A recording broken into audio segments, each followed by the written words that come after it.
Hello guys, in this video I'm going to show you how to edit your pronouns in the Pinterest app. But before that, don't forget to subscribe and leave a comment down below, because at 10,000 subscribers I'm going to show you my whole YouTube revenue statistics and growth strategy. So without further ado, let's just jump right into it. First we have to open up the Pinterest app.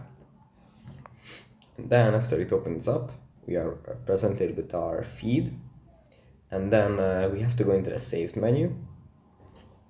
And here in the top right corner there is a little cog. If we tap on this, then we can go into settings, and in settings we tap on edit profile, and if we scroll down we find the pronouns tab.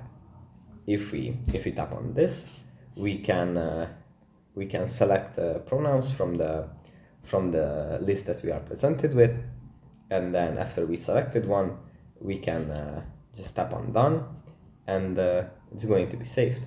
So that's pretty much it for this video. Hope it was helpful for you guys, and I'll see you in the next one. Bye.